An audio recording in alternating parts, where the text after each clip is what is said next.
João capítulo 2, no verso 11, está escrito assim: Jesus principiou assim os seus sinais em Caná da Galileia e manifestou a sua glória, e os seus discípulos creram nele. Amém? Eu vou ler de novo, ó. E Jesus principiou assim os seus sinais em Caná da Galileia e manifestou a sua glória. Eu vou ler, você repete comigo. Jesus principiou assim os seus sinais em Caná da Galileia e manifestou a sua glória, e os seus discípulos creram nele. Tem algum discípulo do Senhor Jesus aqui nessa noite? Se tem alguns discípulos, desocupe as suas mãos e para ele, para esta palavra, aplauda bem forte. Pai querido, fala conosco agora, Pai querido, e nos ensina através da tua palavra, e que esta palavra saia daqui como uma flecha, penetre na mente e no coração de cada um deles e produza o resultado, em nome de Jesus. Amém. Amém? Toma teu assento, por favor, no nome de Jesus. Foque aqui que eu vou ser bem objetivo naquilo que eu quero passar para você. O Senhor Jesus, ele começa o seu ministério com 30 anos de idade. Muitas pessoas dizem: pastor, por que ele não começou com 25? Por que ele não começou com 20? Porque não começou antes, aí ele teria feito muito mais coisas. Porque há um tempo determinado. Tinha um tempo determinado, ele não poderia começar antes do tempo. Como assim, pastor? Jesus, ele ia ser um rabino, um mestre, um sacerdote. Nós o chamamos de o sumo sacerdote. E conforme a lei de Moisés, ele não pode começar antes dos 30 anos. Então ele teve que esperar o tempo certo. Primeira lição da noite: há um tempo determinado para a tua vitória. Há um tempo determinado para a tua bênção. E não adianta você reclamar ou questionar, porque Deus não vai se antecipar, não. Se Jesus teve que esperar, você também vai ter que esperar. E nem adianta reclamar, porque Abraão teve que esperar. Abraão teve que esperar mais de 20 anos, 24 anos, para ver o Isaac nos seus braços. Para pegar o Isaac nos seus braços, ele teve que esperar. O tempo passou, ficou mais difícil, mas ele tinha uma promessa. Você que tem promessa de Deus e o tempo está passando, e a coisa só está piorando, e só está piorando, e só está piorando, deixa eu te falar, você tem uma promessa de Deus. Pastor, e por que não cumpriu? Porque não chegou o tempo. Mas quando chegar, não vai ter idade, não vai ter tempo, não vai ter causa, não vai ter situação, não vai ter governo, não vai ter nada, não vai ter ninguém, nem o inferno inteiro trabalhando contra você, que vai impedir de Deus agir na tua vida. Então aprenda a esperar. Jesus teve que esperar para dali começar o seu ministério. Abraão teve que esperar. O Isaac teve que esperar 20 anos para que a sua esposa engravidasse. José teve que esperar 13 anos para ver os sonhos de Deus sendo realizado na vida dele. Por que você não tem que esperar? Vai ter que esperar também. Cutuca o irmão do lado e diz assim: vai ter que esperar, hein, vaso? Mas se você aprender a esperar, meu amigo, quando chegar a hora vai dar certo. Vai dar certo. Jesus teve que esperar. Quando ele esperou, Deus disse: agora sim, meu filho, vai. E aí ele cumpriu o mandamento do Senhor, quando ele veio se batizar por João o Batista, aquele que batizava. João não entendeu, mas aquilo fazia parte do plano de Deus. Aprenda uma coisa: tem coisas que você vai fazer que você não vai entender, mas que faz parte do plano de Deus. Tem situação difícil que você vai passar que você não vai entender, Tem crise que você vai enfrentar que você não vai entender. Tem problemas que você vai enfrentar que você não vai entender. Mas se é de Deus, a vitória no final é certa. Vai gemer, vai doer, vai descer lágrimas, vai bater desespero, mas Deus vai estar contigo. Deus vai estar contigo para cumprir. Nós temos que trazer isto, sabe, para o nosso coração. E aí Jesus esperou, se batizou, passou pelas águas. Jesus precisava se batizar? Não. O batismo é para pecador. Tem algum pecador aí? Todos nós somos. Mas se Jesus não era pecador, por que ele se batizou? Porque ele quis dar um exemplo. Então você que não é batizado, você não está cumprindo o exemplo do Senhor Jesus. Ele disse para João: João, convém cumprir a justiça de Deus. É a vontade de Deus. É a vontade de Deus. Você que está me assistindo pelo meu canal no YouTube, é a vontade de Deus. Ah, mas eu não estou pronto, eu não estou perfeito, eu não estou. E você vai ver que quem vai aperfeiçoar você, não é você, é Ele. É Ele, entende? E nós temos que ter esse discernimento. Aí Jesus, ele vai começar a obra dele. E é aqui que eu quero falar com você algumas coisas. No capítulo 2, no verso 1 agora. No capítulo 2, no verso 1, diz assim: ao terceiro dia fizeram-se umas bodas em Caná da Galileia.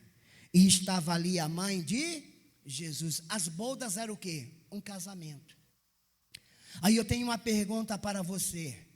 Por que o primeiro milagre de Jesus vai ser num casamento? Por que ele não foi ressuscitar alguém logo de cara? Seria impactante ou não seria? Chegar num velório e dizer assim: ô, levanta aí. Seria impactante ou não seria? Seria incrível. Seria incrível ele curar um leproso, ele libertar um cativo, seria incrível ele expulsar os demônios, seria incrível ele já multiplicar os pães, ele já trazer a provisão, ele poderia fazer tudo, mas ele começa num casamento. Primeiro milagre do Senhor Jesus no casamento. Aprenda, tudo que Jesus fez tem um propósito. Tem um motivo, tem uma causa por trás.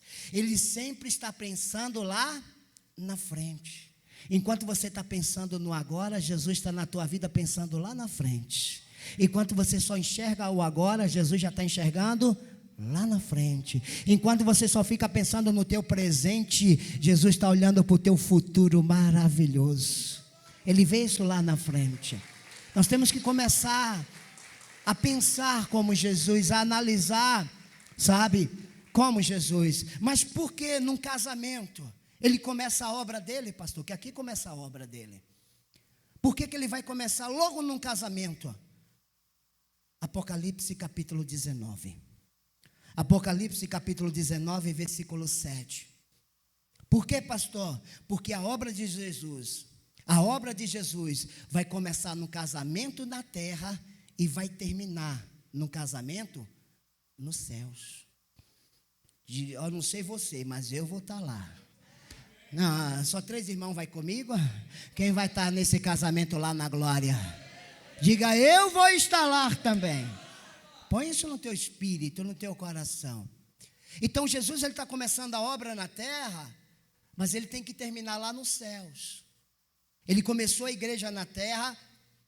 A igreja hoje é noiva, mas a obra tem que ser concluída nos céus. Versículo 7. Regozijemo-nos e alegremo-nos e demos-lhe glória. É por isso que na igreja você tem que estar mais alegre, irmão.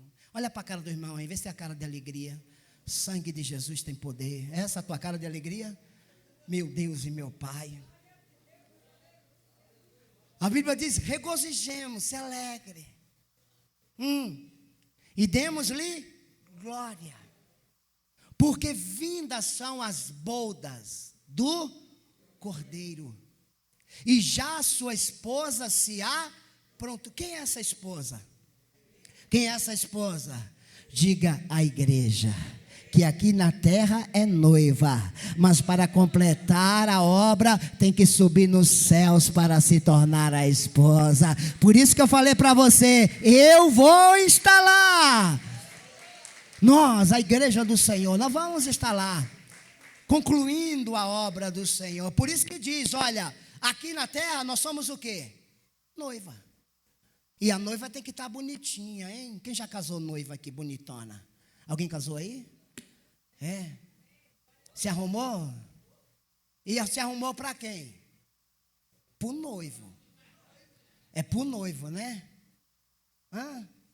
Então, nós aqui na terra, nós temos que nos arrumar para o noivo.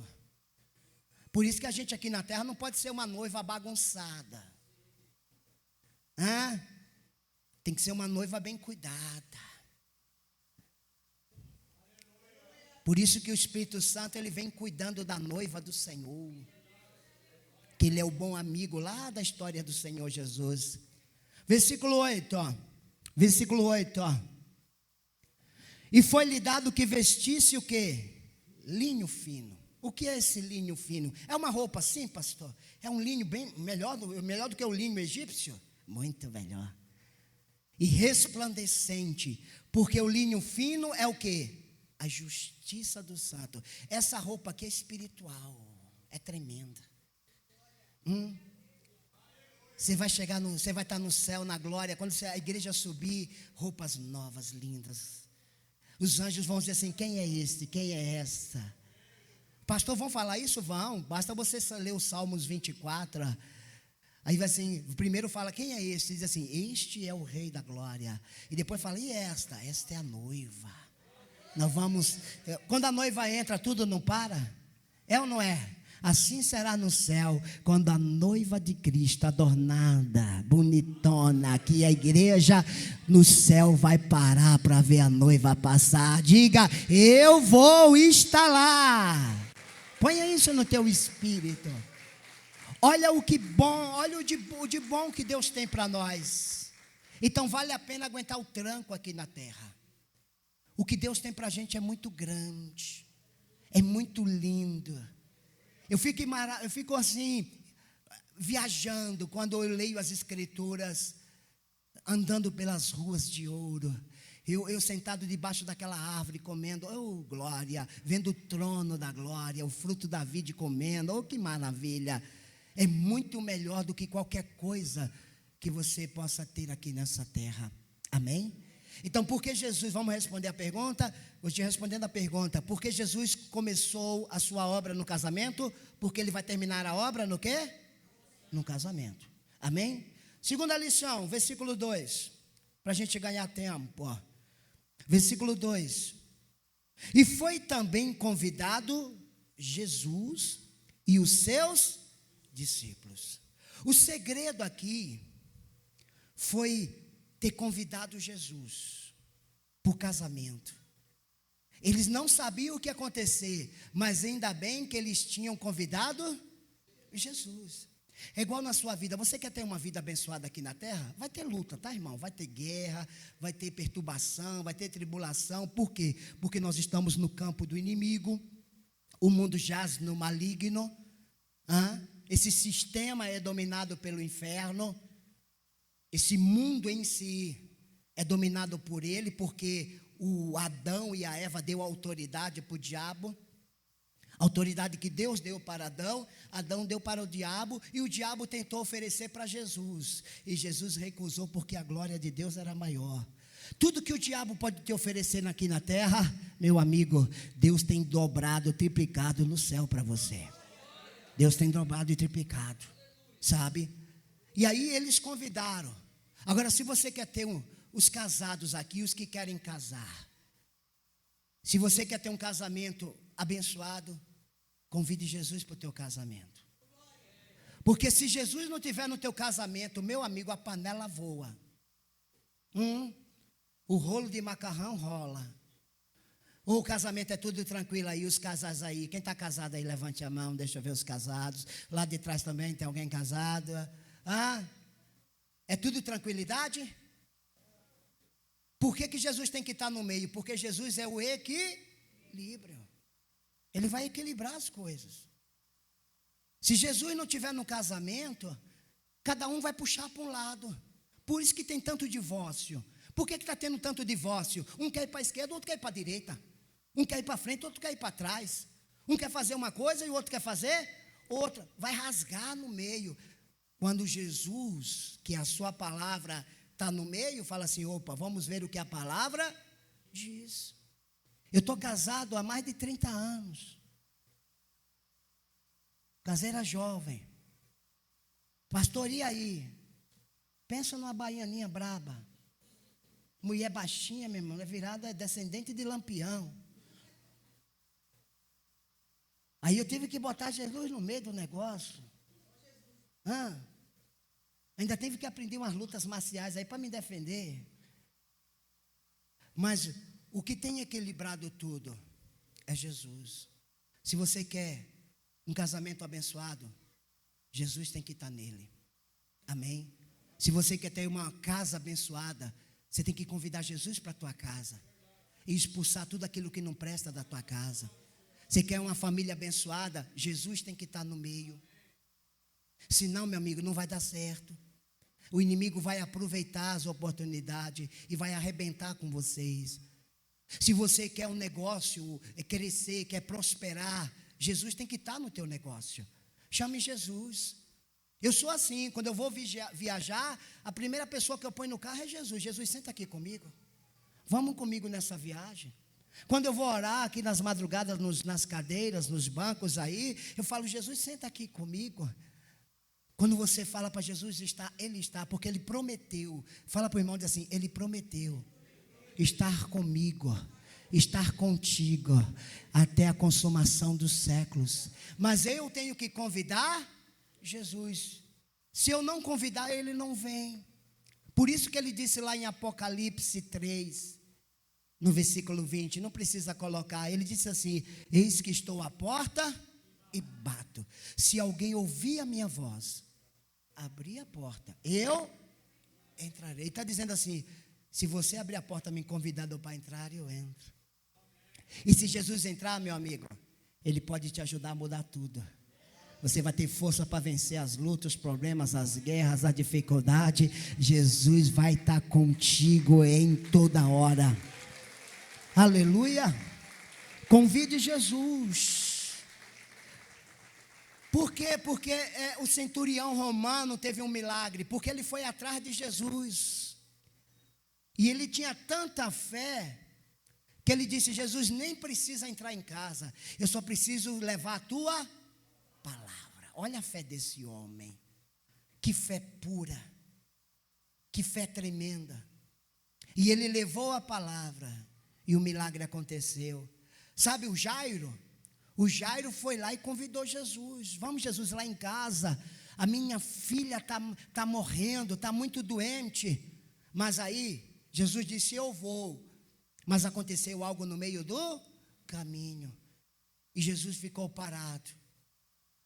E o Jairo esperando. E de repente a pior notícia chega. Talvez você que está esperando o milagre e só está recebendo notícia ruim. Pastor, só piorou, hein, pastor? O diagnóstico piorou, as vendas despencaram, a crise está batendo, eu estou com Jesus, mas a coisa está difícil. Mas você está do lado de Jesus. Porque Jairo recebeu uma má notícia e Jesus disse assim, Jairo, eu vou pregar sobre eles. Várias passagens bíblicas. Não tenha medo, não tema, só continue acreditando. Ele chegou acreditando, e ele esperou e continuou acreditando. Você que está esperando, a palavra é para você, continue esperando. Aconteça o que acontecer, não saia do lado de Jesus, porque vai chegar uma hora que Ele vai a encontro com você, gerando a bênção, gerando o milagre. Sabe por que Jesus ressuscitou Lázaro? Porque Marta e Maria mandaram chamar Jesus. Veio na hora que elas queriam? Veio ou não veio? Não. Jesus esperou a coisa piorar. O que estava doente, morreu. E a Bíblia é clara. A Bíblia diz assim lá em João 11. Aquele que tu amas está doente. Jesus amava Lázaro, mas deixou Lázaro morrer. Então para de reclamar. Por que Deus está acontecendo isso comigo, deixando? Por que isso? Porque Ele ama você. Olha bem na bola do olho do irmão e diz assim, ó, Jesus ama você, mas pare de reclamar da vida. Pare. Porque a Bíblia diz que ele amava, mas deixou morrer. Deixa você perder o emprego, deixa as vendas cair, deixa você entrar na crise, deixa você ficar doente, deixa você ficar numa situação difícil, mas só não vai deixar você morrer sem o milagre acontecer, ou você partir dessa terra. E ele deixou Lázaro morrer, mas veio e ressuscitou. Que ele venha ressuscitar os teus Lázaros, os teus sonhos, teus projetos, teus planos, a promessa, ele vai cumprir na tua vida. Mas não saia do lado de Jesus. Jesus está contigo. E esse foi o segredo. E por que é importante? Olha o versículo 3. E faltando vinho, a mãe de Jesus disse, não tem vinho. De repente o pior acontece. Chegaram para os noivos e disseram assim, olha, acabou o vinho. Meu amigo, acabar o vinho, acabar a comida. Era uma festa rápida. Era uma festa só de 7 dias. No terceiro dia acabou. Tinha mais 4 dias. E agora? O que fazer? Aprenda uma coisa. Na nossa vida, nessa terra, sempre, vou falar bem devagarzinho para você entender, sempre vai faltar alguma coisa. Vai faltar saúde, vai faltar dinheiro, vai faltar paz, vai faltar alegria, vai faltar as vendas, o contrato, vai faltar as coisas, vai faltar tudo. Mas o que não pode faltar é Jesus na tua vida. Fala para o irmão lá dentro, pode faltar tudo, só não pode faltar Jesus. E por que, pastor, não pode faltar Jesus? Porque Jesus pode trazer tudo que andou faltando na tua vida. Ele pode mudar tudo. Ele é forte, Ele é poderoso, amém? E na nossa vida sempre vai faltar. Vida completa onde? Só quando a igreja subir. Aí vai ser completo, vai ser perfeito, vai ser Shevá, completo. Aqui nessa terra, sempre vai faltar alguma coisa. Mas Jesus pode estar junto e trazer recursos, entrar com providências, mudar a situação, mudar a história. E ainda bem que eles tinham convidado quem? Porque no dia que faltar, se Jesus estiver contigo, Ele pode mudar tudo. E se Jesus não tiver? Se não tivesse convidado Jesus para esse casamento, eles seriam humilhados. O casamento deles teria sido um fracasso desde o início. Mas ainda bem que eles tinham convidado Jesus. E Jesus estava ali. Amém? Jesus estava ali. E aprenda uma coisa, sempre vai faltar alguma coisa. E quando falta, às vezes Jesus vai deixar você sozinho, só para ver como você reage. Veja comigo João capítulo 6, versículo 6. Eu quero usar essa passagem aqui como referência. E a gente já volta lá para João 2.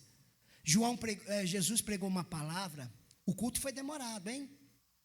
Quando foi de tardezinha, uma multidão estava lá. Jesus disse assim, rapaz, essa multidão está com fome.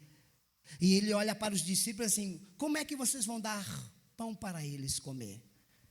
Aí os discípulos dizem assim, ixi, nem 200 dinheiros, não tem como, não dá. E mesmo que tivesse uma padaria lá no deserto, tinha pão para tudo aquilo? Não tinha. Mas qual é a lição? Eles disseram assim, olha, não tem dinheiro, o dinheiro é pouco, e mesmo que tenha, não dá para sustentar ninguém. O povo só estava olhando para a dificuldade, mas não estava agindo pela fé. Ei, Deus vai falar com alguns aqui, pare de ficar só olhando para o problema, Pare de ficar olhando só para a luta. Pare de ficar olhando que não dá, que não tem jeito, que não pode. Pare de dar desculpa, mas use a fé que Deus te deu. Jesus está do teu lado. Se você levantar na fé, Ele vai dizer assim seja, e o teu milagre vai acontecer. Fala para o irmão aí, diga assim, para de olhar para os que não dá, que não pode, que não tem como. Lembra dele no barquinho dormindo? Lembra? O couro comendo, Jesus lá. Os discípulos ficaram preocupados, vamos morrer. Aí Jesus disse assim, vocês não têm fé não? Cadê a fé de vocês, criatura? Eu estou treinando vocês aqui, porque, meu irmão, falar que tem fé é fácil, é ou não é? Não, eu sou da fé agora eu sou crente, olha a minha carteirinha aqui. Agora eu sou gospel, eu sou evangélico.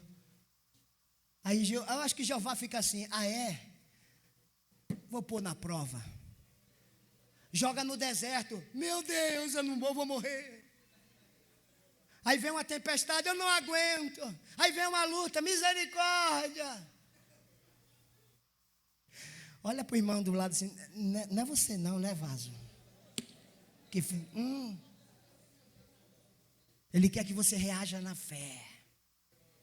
Que é Ele que vai martelar em teu favor. Amém? É Ele que vai fazer isso. Olha, mas dizia isso para o experimentar. Porque Ele bem sabia o que havia de... Os discípulos não sabiam o que fazer, mas Jesus sabe.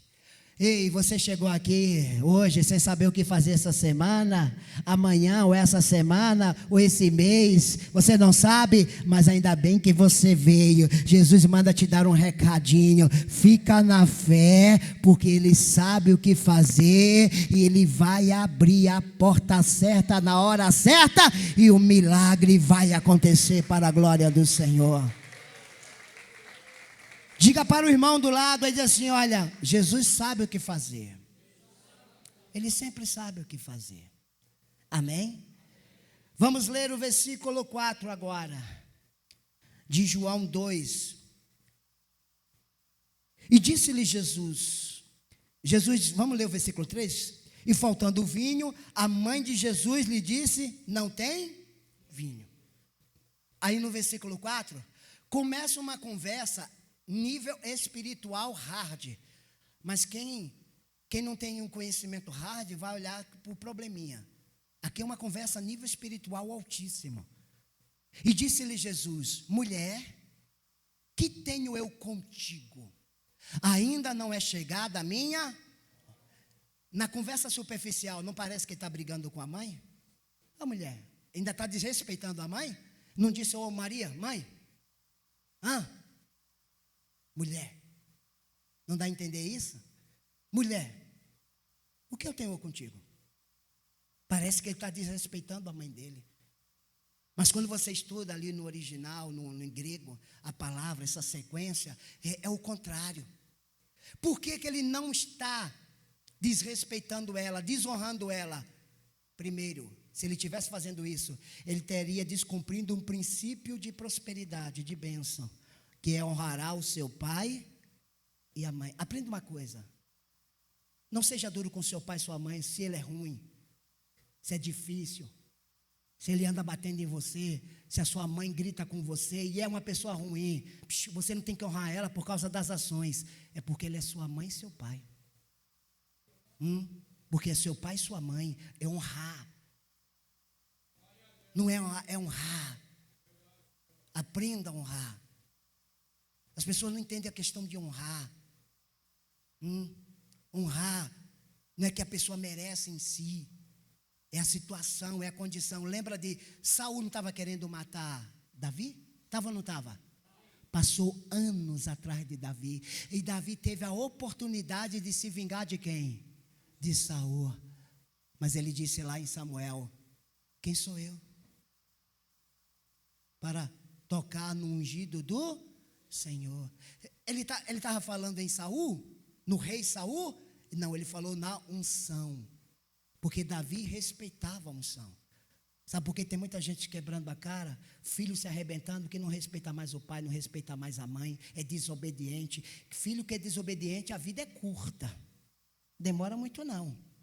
Eu tenho que aprender a honrar as autoridades. Honrar é a unção que está sobre a pessoa. Por isso que Davi não ousou tocar. Não porque Saul merecia. Saul merecia morrer. Mas ele tinha um princípio da honra. Não traga o mal com o mal. Olha, seu patrão, seja lá quem for, não devolva o mal. Porque você não é o mal não está em você. Diga, quem está em mim é o bem. Aprenda a honra, irmão. Ele estava honrando a mãe aqui. Ele não estava. E o papo aqui é um nível espiritual altíssimo. E eu vou explicar isso para você. É um nível espiritual aqui gigante. E disse-lhe Jesus: mulher, que tenho eu contigo? Ainda não é chegada? No primeiro raciocínio, que hora? Hora de quê? Não, pastor, é que ainda ele não começou o ministério dele. Já, porque aqui ele já tem discípulos. Ele já tinha sido batizado nas águas, ele já tinha passado pelo deserto, e ele já tinha separado discípulos, e ele já tinha começado a obra. Ele não estava falando de obra de milagres, ele estava falando lá no futuro, 3 anos e meio depois. Aprenda uma coisa, como eu já falei no começo, pare de olhar para o teu presente, porque o teu presente é desanimador. Jesus não fica olhando para o teu presente, Jesus olha para o teu futuro. Jesus não olha para o teu agora. Você acha que Jesus olhou para o agora, que Deus olhou para o agora de Abraão? Ele disse: Abraão, em ti serão benditas todas as famílias da terra. Abraão, Deus estava olhando o futuro de Abraão. Foi difícil, mas Deus honrou. Quando Deus falou: José, você vai ser grande, Deus não estava olhando aqueles momentos, Deus estava olhando o futuro de José, e Deus cumpriu. Pare de ficar só olhando para os teus problemas, para a realidade, para esse presente. Comece a ter a visão da fé. Olhe um pouquinho lá na frente, que você vai ver a vitória lá depois da muralha, depois do gigante, depois do deserto, depois dessa luta, depois dessa crise. Deus já preparou uma mesa para a tua vitória. Alguém está me entendendo aí? Isso é a visão da fé. Quem é da fé não olha a realidade. Quem é da fé olha um pouquinho mais na frente. Pergunta para o irmão assim: para onde você está olhando? Ah, pastor, eu só olho para os meus problemas. Vai fracassar. Pastor, eu só olho para minhas lutas. Vai cair. Vai cair no meio do deserto, como muitos caíram. Amém? Não foi isso que Deus falou para Israel? Vocês estão no deserto, mas eu tenho uma terra prometida. Uma terra que mana leite e mel. Mas eles tinham que aprender a passar pelo deserto. Então, meu amigo, você tem que aprender a passar por esse deserto aí. Mas se você aprender a passar pelo deserto, do outro lado tem o quê? A terra prometida, o leite e mel. A amargura vai passar e vai vir a doçura. Aprenda isso, coloca isso dentro do teu coração. Ele não estava falando do milagre agora. Por quê? Olha, ali está falando de água, repete comigo: água e vinho. Mais uma vez, água e vinho. Ele está falando de coisas espirituais. Deixa eu juntar tudo, vou falar tudo e depois eu junto tudo. Vamos para Lucas 22, 44. Lucas 22, 44. Acha aí, por favor. Lucas 22, no 44. E posto em agonia, orava mais intensamente, e o seu suor tornou-se em grandes gotas de quê? Suor é feito de quê? Água. Misturou com quê? Com sangue. Pastor, eu não entendi direito. João capítulo 19, versículo 34. João 19, 34. Você vai entender das coisas espirituais. Em João 19, 34 diz assim: contudo, um dos soldados lhe furou o lado, e com uma lança saiu o quê? Sangue. Mais uma vez. Lá no jardim, suor e sangue. Agora sangue e água. Pastor, eu não entendi. Vamos juntar todo o quebra-cabeça. Quando Jesus estava na Santa Ceia, ele pegou o cálice e ele disse assim: este é o meu sangue. Ele estava falando com vinho. Este é o meu sangue, que é derramado por vós.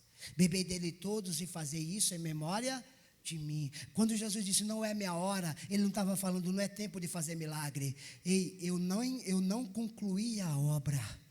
Ela só vai ser concluída lá na frente. Jesus estava tendo uma visão futura.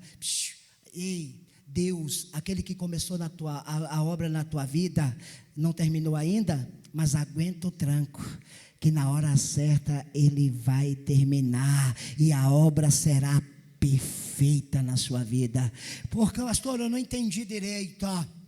A mulher foi criada da onde? Da costela de quem? Do Adão. Então a primeira mulher foi tirada da costela do Adão. Essa aqui é a segunda mulher. A segunda mulher foi tirada da onde? Da costela de Jesus Cristo. Contudo, um dos soldados lhe furou o lado com uma lança e logo saiu água. Pastor, que mulher é essa? Eu estou olhando para ela, a igreja lavada no sangue e na água do Senhor e Salvador Jesus Cristo. Da costela de Adão saiu Eva, da costela de Jesus saiu a noiva, que logo logo vai se tornar a esposa do Cordeiro. Diga: sou eu. Ele estava falando lá do finalzinho. É tanto que ela entendeu. Olha, volte lá para João 2, no versículo 7. No versículo 5, na verdade. E sua mãe disse aos empregados: fazei tudo quanto ele vos... Você viu ela ficando chateada? Não, porque ela estava falando de coisa espiritual. Ela não ficou chateada. Ela disse: ó, gente, o que Jesus mandar você fazer, você faz. Você quer vencer nessa vida, irmão? Faça o que a palavra diz. Fazer o que a palavra diz é o que Jesus disse, porque a Bíblia diz que Ele é o verbo, Ele é a palavra de Deus. Você fica tentando fazer do teu jeito? Da tua forma? Não, vou fazer do meu jeito. Faz, continua quebrando a cara. Agora faz do jeito. Faça do jeito que Ele disser, conforme a palavra. E vai dar certo. Vai dar certo. Amém? Vamos ler o versículo 6 agora. Foque aqui que eu já estou terminando. E estavam ali postas 6 talhas de pedra. Quantas talhas? 6 talhas de pedras para as purificações dos judeus, e cada um cabiam 2 ou 3 metritas. Versículo 7. E disse Jesus: enchei de água essas talhas, e encheram-nas até em cima. Ó, Jesus, acabou. Jesus disse: vamos lá. Levaram Jesus onde estava, as talhas ficavam ali meio que do lado de fora da casa.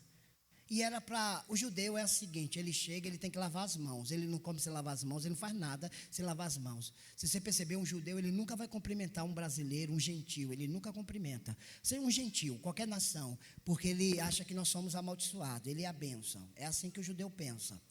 E aí eles estavam se lavando. Agora imagine 6 talhas de água, digamos 6 bacias grandes de água e de pedra.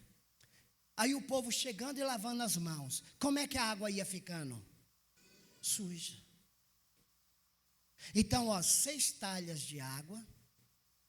6 talhas. Repete comigo: 6 talhas. Mais uma vez: 6 talhas de pedra com água suja. 6 talhas de pedra com água suja. Pastor, como assim? Como assim? Primeiro vamos entender o milagre. Jesus disse assim: pegue água e encha.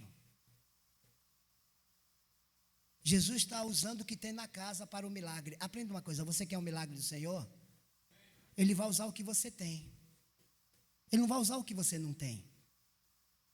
Lembra de Moisés? Moisés, lá no capítulo 4 de Êxodo, Deus disse assim: Moisés, eu vou te usar. Aí Moisés disse: mas eu não tenho condição nenhuma. Eu não tenho condição nenhuma. Eu não posso. Aí Deus diz assim: Moisés, o que é que você tem na sua mão? Moisés tinha o que, igreja? Um cajado, quando ele era pastor. E com aquele cajado, com aquela madeira seca, madeira velha, que antes ele saía levando as ovelhas lá na terra de Midian, agora ele está tocando no rio, e o rio está virando sangue. Meu amigo, ele está tocando e o mar está se abrindo. No deserto ele toca na rocha e ela dá água. Era por causa do cajado? Não, era por causa de Deus na ação. Aprenda uma coisa: Deus vai usar o que está na tua mão. O que está na tua mão? Lá em Joel, por exemplo, Deus disse assim: pega a tua enxada e transforma em lança, em espada. E pega a tua foice e transforme em lance. Ei, se eu tivesse isso, para de olhar para o que você não tem e olha para o pouco que você tem. Porque é daí que o teu milagre vai sair. Se eu tivesse, se eu pudesse. Se eu tivesse aquilo. Jesus multiplicou os pães com pães. Alguém teve que dar lá o peixinho e o pão, foi ou não foi? Lembra da farinha na panela? Do azeite na botija? Deus vai usar o que você tem. Então, olha para o irmão aí, bem na bolinha do olho do irmão, diz assim: pare de olhar para o que você não tem e observe que o que você tem pode ser o início do seu milagre. Põe isso na tua mente, da tua multiplicação. Pastor, eu tenho pouco cliente, eu sou pequenininho. Mas é daí que você vai crescer. Pastor, eu tenho uma fé. Pastor, mas minha fé é pequena. Quem esteve aqui sexta-feira aprendeu que não é o tamanho da fé. Não é o tamanho da fé. É a pureza da fé. Jesus disse: se a minha fé for do tamanho de um grão de mostarda, já é o suficiente. Aí eu dei um grão de mostarda para cada um. E nessa mostarda que tem no Brasil não, que essa aqui é falsa. É a mostarda lá exata que veio de Israel. Um amigo meu trouxe para mim, lá de Israel. E eu dei para todo mundo. Quem veio sexta-feira aí? Veio e pegou o grão de mostarda? Pastor, eu quero. Não veio sexta-feira, perdeu. Não é pequenininho aquele trem? Mas se torna depois uma árvore gigantesca. Deus só precisa, não é uma fé grande, é uma fé pura, porque o milagre vem acontecer na sua vida. Amém? O milagre vem acontecer. Glórias a Deus por isso. 6 talhas, repete comigo: 6 talhas de pedra com água suja. Pastor, o que isso representa? Tudo na Bíblia ela tem uma ação espiritual por trás. Essas 6 talhas representam o homem. Repete comigo: as 6 talhas representam o homem. Por quê, pastor? Porque o 6 é o número do homem. O homem foi criado quanto dia? Qual dia? No sexto. O sexto para o homem, o número 6 para o homem, é para o homem. É o número do homem, é o número 6. Em 6 dias. Então 6 talhas. E as talhas eram o quê? De quê? E a Bíblia diz que depois do pecado, o homem teve um coração de quê?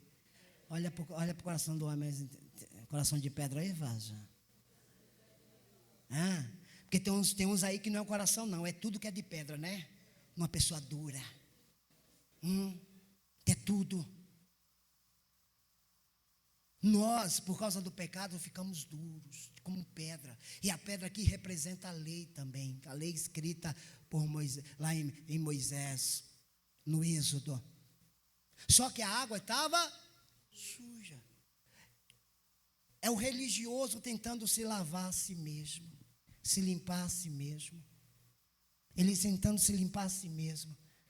Mas quem é sujo não se limpa a si mesmo com a mesma água, porque ela continua suja. Então Jesus veio e disse assim: enchei. Ele não disse assim: tira. Ele encheu, mandou botar água nova em meio à água velha. Você não entendeu não?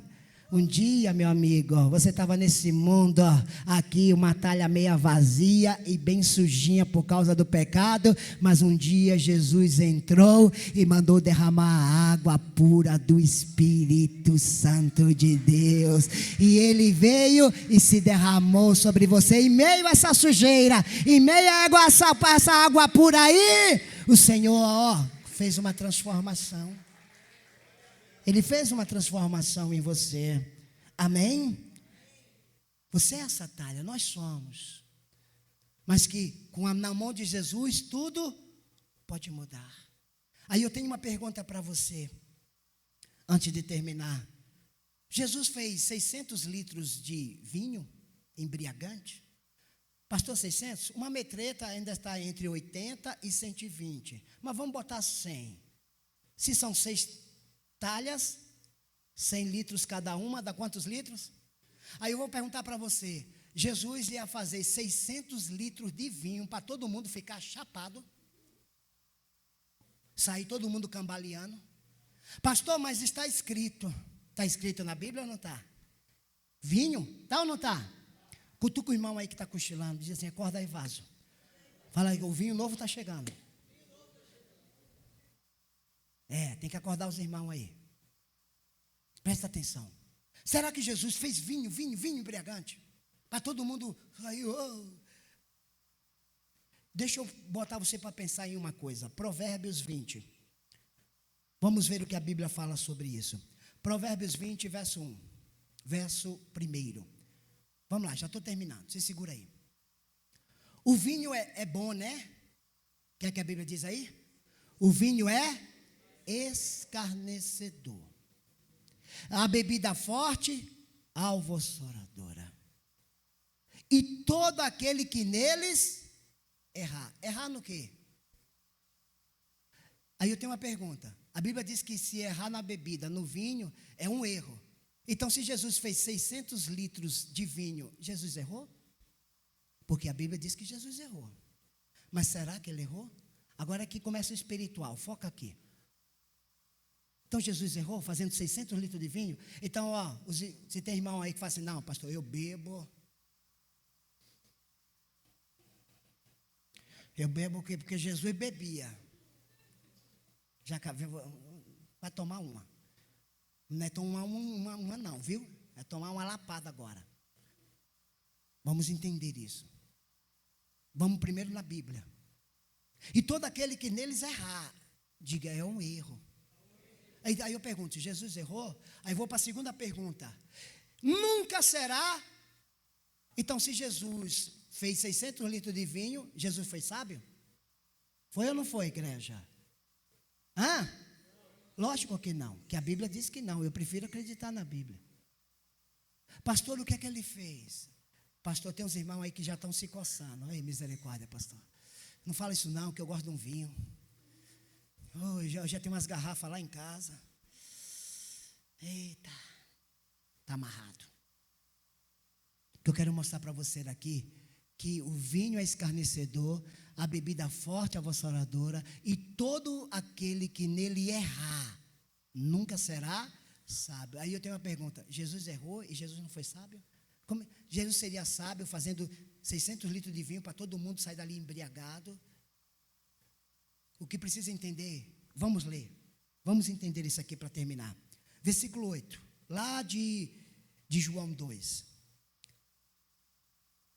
Nessa história, naquela época, eu preciso entender a tradução judaica. Naquela época, tinha o mestre-sala. Tinha quem? O que hoje é a pessoa que organiza a festa? Qual era a especialidade número 1 do mestre-sala? Ele tinha uma especialidade, a número 1 dele. Qual era a especialidade do mestre-sala? Ele tinha que pegar uma parte de vinho, repete comigo aí, diga assim, uma parte de vinho e misturar com 3 partes de água. Mais uma vez, uma parte de vinho com 3 partes de água. Qual era a intenção? Para transformar aquilo no ainós. O vinho em grego é ainós. É uma bebida suave, não embriagante. Foi isso que o mestre Sala fez. Ele era responsável para dividir. Judeu não bebe vinho puro. Ele coloca água, ele divide, separa, para não ficar tão poderoso. Continua um pouco, lógico, continua, mas não como você pensa. Então, é uma parte de vinho com 3 partes de água. Quando Jesus mandou trazer mais vinho, não foi? Mandou trazer o quê? Jesus é o maior mestre-sala de todos. Porque em você, que era uma água sujinha, Jesus derramou em 3 partes. A primeira parte do Pai, depois veio a segunda parte, o Filho, e a terceira parte, o Espírito Santo de Deus na tua vida. Ele trouxe equilíbrio. Não tente se purificar por si mesmo. Aqui já vai uma lapada. Tem pessoas que querem fazer do seu jeito, ó. E aí fica crente mundano demais. Tudo pode, não tem nada a ver. Eu posso beber, eu posso fumar, eu posso ir naquele lugar, eu posso fazer isso, eu posso fazer aquilo, não tem problema nenhum. Você está fazendo do teu jeito, meu amigo. E tem aqueles que deixam forte demais, é o que vira santo demais. Como a gente viu um grandão caindo aí essa semana, no excesso de santidade. A Bíblia diz que aquele que se diz santo está caindo no próprio pecado. Porque o único que pode equilibrar você é Ele, o mestre-sala. É Ele que sabe colocar a medida certa na tua vida. Então deixa o mestre-sala, que é Jesus, derramar a água na medida certa, que é o Espírito Santo, e você vai ficar equilibrado tanto nessa terra, para depois subir para a glória e ficar com Ele nos céus. Alguém está me entendendo? Não faça do teu jeito. Você não é o mestre-sala.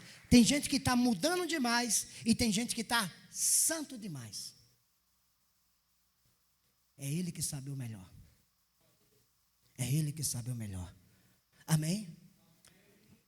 Versículo 7. E disse: tirai agora e levai-o ao mestre-sala. E o levaram. Versículo 9. Já vou terminar. E logo o mestre-sala provou a água feita vinho, não sabendo de onde viera. Sem bem que sabia os empregados que tinham tirado a água, e chamou o mestre-sala, quem? Ao esposo. Falou: vem cá, vem cá. Versículo 10. Versículo 10. E disse: todo homem põe primeiro o vinho bom, e quando já tem bebido bem, então o inferior. Mas tu guardastes até agora o bom vinho. Fala para o irmão assim: Jesus tem guardado o melhor para você.